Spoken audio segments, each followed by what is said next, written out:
Bonjour à tous. Comme le disait Armand, la data ne va pas disparaître, mais elle va quand même être plus dure à collecter. Le contexte réglementaire est de moins en moins propice au tracking utilisateur et globalement à la collecte de données personnelles. Et dans le même temps, les gatekeepers comme Google, Apple resserrent l'accès à des données de tierces, ce qui oblige éditeurs, mais surtout annonceurs, à se recentrer sur leurs actifs data propriétaires. Donc on parle de CRM, d'identifiants, d'études internes.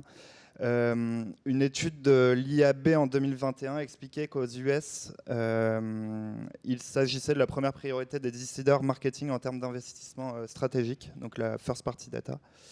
Et dans le même temps, pour répondre à ces besoins, des cabinets de conseil spécialisés, les agences médias qui glissent de plus en plus vers le conseil data, et les adtech se positionnent pour accompagner les annonceurs. Peut-être pour contextualiser un peu plus, quand on parle de data propriétaire, de quoi est-ce qu'on parle exactement dans un contexte marketing? Peut-être Pierre, Laure, là-dessus. Alors j'y vais. Alors bien sûr, quand on parle de données propriétaires, par définition, au-delà du simple fait d'être en tant qu'annonceur le propriétaire de cette donnée-là, on parle quand même de données qui sont extrêmement variées. Effectivement, la première chose, selon l'univers dont on vient, on va d'abord penser à la donnée de navigation sur site, on va d'abord penser à une donnée client, à la donnée CRM. En réalité, c'est de la donnée qui peut provenir d'études, qui est extrêmement diversifiée, et il faut en avoir la vision la plus large possible, parce que c'est, avec ce qu'on vient de voir juste précédemment, la donnée qui sera la plus pérenne. Et c'est donc de cette donnée-là qu'il faut partir pour pouvoir construire des stratégies data un petit peu plus larges, enrichies, exploitables, et qui nous permettra, alors ça c'était la dernière phrase du point précédent, de maintenir un certain niveau de ciblage malgré tout. Oui, pour compléter le très bon début de réponse, effectivement, d'abord c'est un capital cette donnée, c'est important de le comprendre. C'est un actif intangible. Il y a nos prédécesseurs qui parlaient avec talent de la marque, un actif des entreprises. La donnée, c'en est un aussi. Parce qu'on parle de transformation digitale, et c'est la conviction sur laquelle 55 a été créé il y a 12 ans, c'est que l'actif le plus précieux pour réussir une transformation digitale, c'est la donnée. Le seul point commun entre Google, Alibaba, Netflix, Amazon, c'est la donnée. Et la seule raison pour laquelle Microsoft n'arrive pas à concurrencer Google sur le moteur de recherche, c'est parce qu'ils n'ont pas la donnée que possède Google. Et donc pour les marques, les entreprises plus traditionnelles, c'est pareil. Et c'est vraiment ce capital qu'il faut enrichir à chaque point de contact client, finalement, qui est absolument stratégique. Donc évidemment, il y a une surface d'échange très riche sur les sites web, donc il y a une source de données très importante, les applications mobiles. On peut rajouter aussi toutes les bases de données CRM pour ceux qui en ont. Une autre source de données importante, c'est évidemment la publicité. C'est-à-dire que les espaces publicitaires, les campagnes publicitaires, ça coûte cher aux marques. Et évidemment, les interactions avec ces espaces publicitaires, ça fait partie de leurs données propriétaires. Et puis on peut rajouter d'autres sources de données pour faire très vite, des données de vente, des données aussi de disponibilité, parce que savoir si un produit est disponible ou n'est plus disponible dans l'inventaire, c'est des données qui peuvent être très utiles aussi pour animer des campagnes. Moi, je voudrais compléter juste. Il y a un petit abus de langage, je trouve, quand on dit données propriétaires, puisque c'est bien l'individu, on l'a vu juste avant, qui accepte de partager ces données. Et je trouve que c'est là aussi notre rôle à jouer, c'est de pouvoir recréer ce lien de confiance finalement avec les individus que nous sommes tous, c'est-à-dire comment on fait pour justement retravailler cela, ce lien, et s'assurer qu'on apporte bien le bon bénéfice aussi à l'individu. Alors la donnée first, c'est une sorte de Graal en ce moment. Elle est utile. N'oublions pas qu'elle nécessite un consentement pour pouvoir être exploitée. Donc c'est un peu ce que tu dis, Aude. Ce consentement aujourd'hui, alors ça dépend dans quel sens on veut regarder la flèche, il est en hausse ou il est en baisse, mais toujours est-il que le non-consentement augmente. Donc il va falloir trouver des alternatives. La deuxième chose aussi qui est très importante, c'est que la donnée first, elle est activée dans un seul et même écosystème. Donc elle n'est pas traçable à l'extérieur de cet écosystème. Donc oui, ciblée dans un seul et même écosystème qui favorise très clairement les GAFA. Il faut dire les choses telles qu'elles sont, parce qu'ils ont des écosystèmes qui sont très forts, avec de la donnée first et souvent consentie. Pierre, vous en parliez, il y a beaucoup de points de contact et de points de collecte de cette data. Ça pose forcément des problématiques organisationnelles chez les annonceurs. Est-ce que vous pouvez un peu expliquer quelles sont ces problématiques qu'on peut rencontrer chez les annonceurs. Oui, alors rapidement, effectivement, donc on a évoqué un peu les différents points de contact. Et évidemment, CRM, site web, publicité, vente, etc., souvent, c'est situé dans des silos organisationnels différents dans les entreprises. Et alors, il y a des enjeux technologiques, on l'a dit, parce que pour réconcilier ces données-là, parce que on pourrait expliquer pourquoi, mais effectivement, quand on arrive à réconcilier deux sources de données, on arrive à créer beaucoup de valeur. Alors, il y a un enjeu de réconciliation, et les cookies tiers ne sont plus là, ou bientôt ne seront plus là, hein, parce qu'ils sont encore là dans une certaine mesure, ça permet de faire plein de choses. N'oublions pas que mi-2023, il n'y en a plus du tout. Et on a l'impression d'être prêt, mais je pense que beaucoup ne sont pas prêts. Donc il n'y en aura plus du tout mi-2023. Et donc oui, il y a des enjeux techniques de réconciliation, mais il y a surtout des enjeux organisationnels et humains. Parce qu'en fait, les gens du CRM n'ont pas forcément l'habitude historiquement de parler avec les gens du média. Et donc il y a toutes sortes de choses, y compris dans des choses très, très concrètes, de collecte de la donnée, de nomenclature, de comment on définit telle et telle variable, de comment est-ce qu'on définit tel ou tel groupe d'utilisateurs. Et c'est des gens qui ne se parlaient pas historiquement, c'est pas qu'ils ne s'aiment pas, c'est juste qu'ils n'ont pas les mêmes codes. Et ça pose beaucoup de problèmes effectivement organisationnels. Mais on a un formidable levier pour aligner l'ensemble de ces silos, c'est la marque. On en a parlé dans une des tables rondes. La marque, on a parlé de marketing de la communication. La marque, c'est ce qui permet d'obtenir un consentement, parce qu'elle a su créer une confiance, elle a un capital, elle propose une proposition de valeur pour ceux qui vont lui accepter de partager la donnée avec elle. Mais c'est aussi, et c'est ce qu'on voit de plus en plus, ce vers quoi tend l'ensemble de l'organisation au service de l'entreprise, que ce soit le département CRM qui travaille sa marque dans tous les programmes, programmes de fidélité, programmes d'engagement. On est sur une déclinaison de cet ADN de marque. Le média, c'est la même chose. On a beau être évidemment très connecté à des enjeux IT avec des DSI, c'est l'entreprise et la marque, c'est la direction que le board donne à l'entreprise. Donc on a bien souvent cette marque qui permet de faire le lien et qui est un vrai vecteur de valeur et d'alignement quand il s'agit de ces stratégies data à monter et de cette pérennité encore une fois. Moi, je rejoins juste Laure, effectivement, sur cette marque qui est hyper importante à travailler. Et notamment, là, tu parlais de la DSI, parce que je trouve que quand même, on a pas mal de freins, finalement, avec ce type d'intervenants aujourd'hui, dans le sens où ils sont quand même là aussi pour gérer ces enjeux de sécurisation de la donnée, bien évidemment, et leurs choix technologiques, souvent, sont portés, en fait, sur ces enjeux-là. Mais c'est vrai que derrière, eh bien, effectivement, quand les équipes marketing ou les équipes CRM doivent agir sur ces outils-là, notamment, eh bien, on se rend compte qu'il y a quand même deux mondes là, qui se rencontrent et qui ne sont pas forcément en conflit, mais en tout cas qui ont du mal à travailler ensemble. Et c'est là aussi où il faut les accompagner, il faut les aider. Alors, il y a la marque, OK, ça ne va pas suffire. Il faut de la tech. Et inversement. Non, je suis d'accord avec toi, mais il faut de la tech. Ce qu'on constate, c'est quand on a un bon stack, une bonne organisation en fait de la structuration de sa donnée, on arrive à mettre des équipes ensemble qui ne se parlaient absolument pas. Je ne vais pas citer de noms, mais des très très grosses boîtes, des gens qui ne s'étaient jamais parlé suite à un choix de DMP qui oriente la vision de la digitalisation de l'entreprise sur les 5-6 prochaines années, fait qu'ils se retrouvent autour de la table. Nous, on est là comme AdTech, de temps en temps, Martech, et on se dit, tiens, c'est marrant, vous ne connaissiez pas. Alors qu'on connaissait ces gens-là, et qu'en fait, on les aide à se mettre autour de la table et à se dire, bah oui, effectivement, on a un outil qui nous permet de structurer la donnée, de la stocker, et ensuite de voir l'étape d'après, quand on n'aura plus rien. On aura encore plein de choses, parce qu'on est plein de ressources quand même. Comme l'a dit Gauthier, notre métier ne va pas disparaître tout de suite. On aura la possibilité aussi de faire de la data collaboration. Et cette data collaboration, elle est fondamentale parce que une bonne tech, ça met en place une sorte de garantie d'anonymisation de la donnée pour pouvoir la partager dans les règles fixées par la CNIL qu'on a vu là, et de continuer à faire de l'activation média qui soit pertinente et efficace. Tu as dit le mot magique, juste, excuse-moi Paul, je te coupe, mais c'est une stratégie d'entreprise.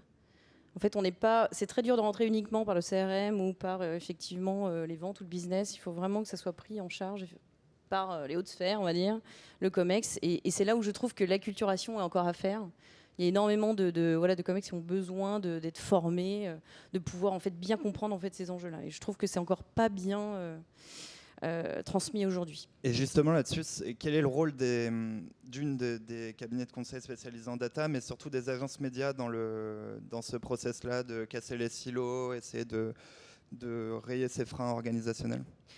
Typiquement, nous, ça passe par des sessions de formation, d'évangélisation, c'est indispensable. On les fait au plus haut niveau, encore une fois. Idéalement, ce qui est sympa aussi, c'est de pouvoir les faire travailler ensemble. Donc souvent, c'est l'organisation d'ateliers de travail qui nous permettent quand même de concilier, justement, aligner des enjeux qui soient à minima faits entre CRM et médias. Je te rejoins Laure, parce qu'effectivement, sinon, on a deux discours distincts et des objectifs qui ne sont pas forcément alignés. Et où s'arrête votre champ de compétences là-dessus? Ça peut aller jusqu'au conseil tech ou Bien sûr, oui, pour déjà choisir, enfin, décider s'il y a une sélection à faire d'un outil en particulier, parce que c'est vrai qu'ils ont tous envie de s'équiper, mais il faut faire les bons choix. On a des niveaux de maturité quand même qu'il faut auditer au préalable, un investissement minimum à faire aussi sur le média digital. On en parlait tout à l'heure, la donnée CRM est clé, mais encore faut-il en avoir. Et qu'elle soit bien structurée aussi dès le départ. Nous on a l'occasion, il n'y a pas longtemps, de voir des fichiers en clair qui passent d'une boîte mail à une petite plateforme média. Donc c'est tous ces enjeux-là aussi, c'est la circulation de données à bien maîtriser, en tout cas pour les aider. Et le choix de la tech peut faciliter, mais c'est là-dessus qu'on les accompagne effectivement aujourd'hui. Moi, j'ai envie de défendre un peu les agences, parce que j'y ai passé 15 ans de ma vie et c'était merveilleux, avec Aude et Laure, entre autres. La grande valeur ajoutée d'une agence ou d'un groupe d'agences, c'est d'être agnostique. Une agence média doit être absolument agnostique. Si elle n'est pas agnostique, elle n'est pas crédible. Et donc, l'agnosticité que cette agence a dans le choix des médias, elle doit se retrouver dans le choix des partenaires. Et il y a une vraie transformation qui se fait et qui est portée par Aude chez Dentsu, par toi, Laure, et puis aider des cabinets comme 55.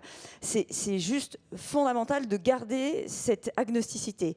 Après, il y a un autre élément qui est très important, ils en ont parlé aussi en introduction, les quelques agences qui sont venues intervenir, c'est qu'un annonceur qui zappe d'une agence à une autre en 1 an, en 2 ans, c'est fini, il ne construira jamais rien.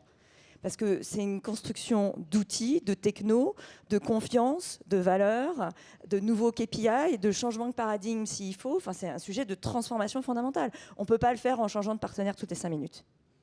On parlait tout à l'heure de niveau de maturité assez différents suivant les acteurs. Est-ce qu'il y a des secteurs aujourd'hui qui sont particulièrement en retard sur cette collecte et sur cette activation de données propriétaires, inversement des secteurs qui sont en avance?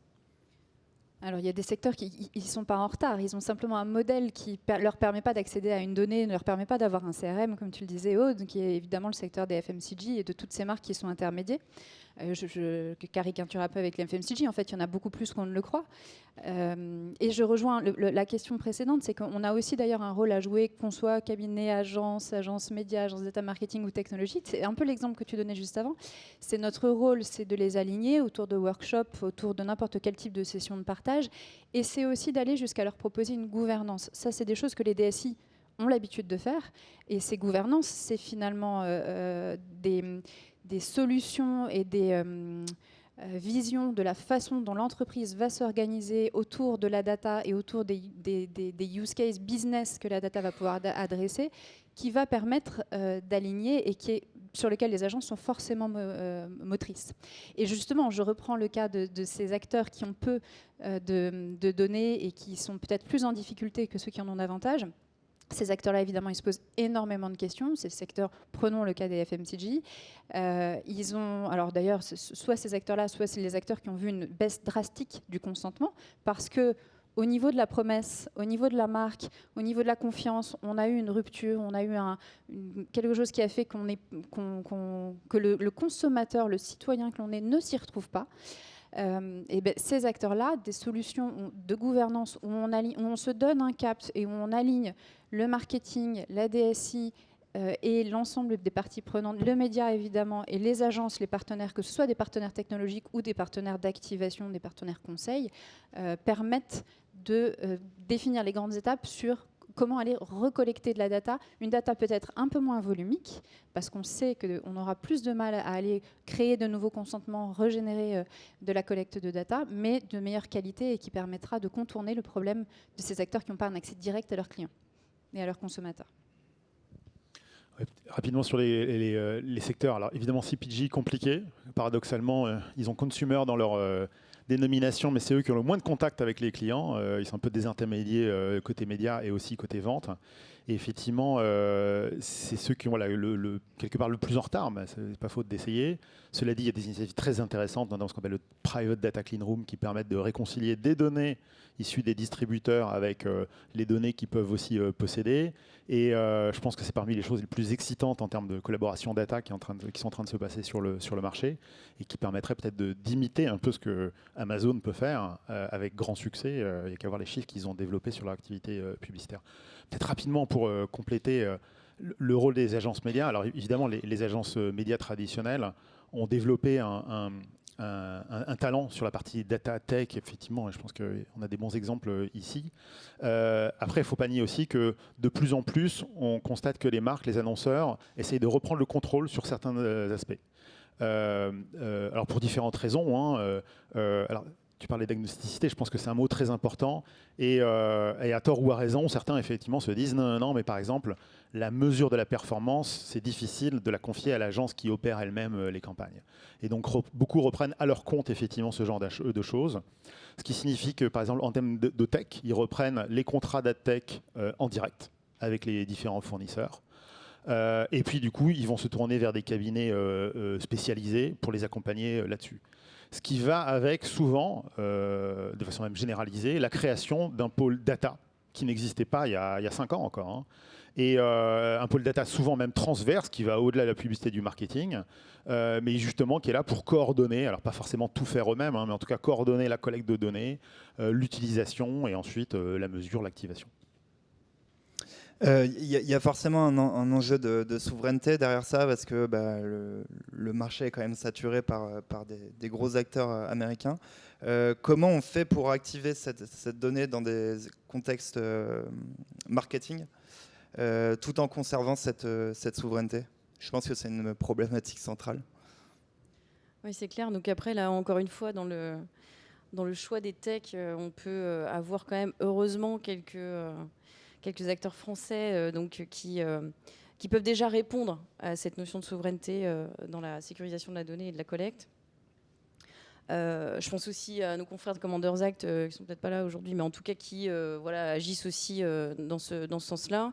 Et c'est vrai que nous, on accompagne le gouvernement, hein, donc qui est un petit peu exigeant au niveau de ces enjeux-là, qui a les mêmes critères que l'ANSSI d'ailleurs, au passage. Et donc c'est vrai que c'est quand même intéressant aussi de travailler dans cette relation-là, dans ce respect en fait de ces exigences-là, parce que finalement, ça nous permet aussi de voir que c'est tout à fait possible. Il est tout à fait possible, en tout cas, de continuer à faire de la performance, à maintenir des taux de collecte satisfaisants pour pouvoir justement faire perdurer et le ciblage et la compréhension des audiences sur les sites web, sans forcément travailler avec d'autres acteurs qui seraient un petit peu moins regardants. En tout cas, c'est encore possible aujourd'hui dans les conditions actuelles. C'est délicat parce qu'effectivement, on a tous en tête l'utilisation, je pense la première sur le publicitaire de la first party data, c'est j'ai une base de données CRM avec des emails, des noms, et qu'est-ce que je fais pour l'activer? C'est tout ce qu'on appelle custom audience, donc chez Facebook, chez Google, etc. Je vais exporter cette base-là et je vais pouvoir recibler, trouver des sosies, etc. Ça marche bien.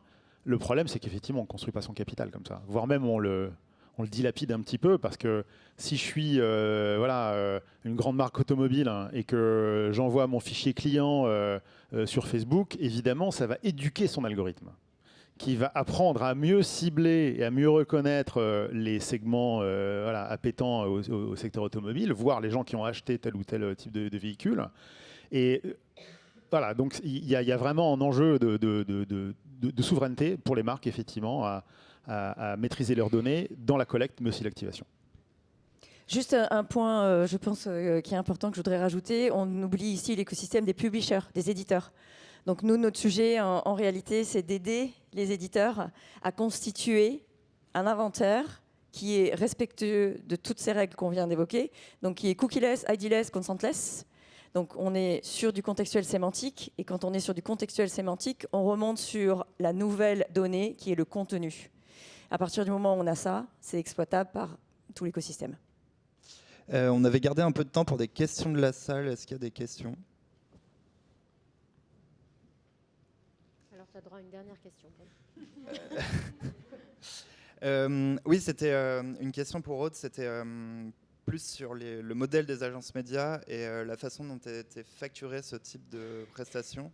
Est-ce qu'on évolue vers des modèles qui vont être plus proches de la facturation jour homme, conseil Oui, on fait comme 55 maintenant. Parce que c'est quand même l'enjeu à terme. Non, on facture au forfait, effectivement, au jour homme. Donc, c'est du temps passé, pardon. Donc, c'est soit du forfait, soit du temps passé par rapport à la réalité de livraison de la prestation. Et donc, ça inclut l'accompagnement en amont, effectivement, des AO. On pilote, effectivement, aussi parfois la rédaction des cahiers des charges. On aide, bien évidemment, le marché aussi là-dessus parce qu'il y a beaucoup à faire. Et puis, on aide au run, au delivery, effectivement, de plateformes d'activation data, donc DMP/CDP. Et d'autres, en fait, parce qu'il y a énormément de choses qui arrivent sur le marché, notamment les plateformes de perso on-site. Et puis, voilà, l'objectif, c'est aussi qu'on soit bien rémunéré, en fait, pour ces prestations à forte valeur, parce que le modèle, effectivement, d'ailleurs, on l'a débattu tout à l'heure, des agences médias, voilà, paupérise, en fait, nos métiers. Et ça, je trouve ça vraiment, vraiment dramatique. Donc, agissons tout de suite. Juste pour compléter, effectivement, un clin d'œil, faire partie de nos convictions, il s'agit de rémunérer tout simplement le travail, l'expertise et la valeur que les gens consacrent. Et ça se mesure en temps passé par des experts, des professionnels, et pas forcément en pourcentage de l'achat média. Surtout quand on parle de digital, augmenter le spend sur une campagne digitale, ça se fait en 2 clics. J'ai pas besoin d'y passer 2 fois plus de temps. Donc en fait, c'est pas la bonne métrique. Je pense que c'est le bon sens, mais c'est vrai qu'il y a encore beaucoup d'annonceurs qui font des appels d'offres et qui imposent certains modes de rémunération. Et c'est là aussi, effectivement, je pense que c'est pas, voilà, les agences médias parfois aussi subissent le contexte du secteur. Eh bien, je crois que la table ronde arrive à son terme. Merci à tous pour votre participation. Merci.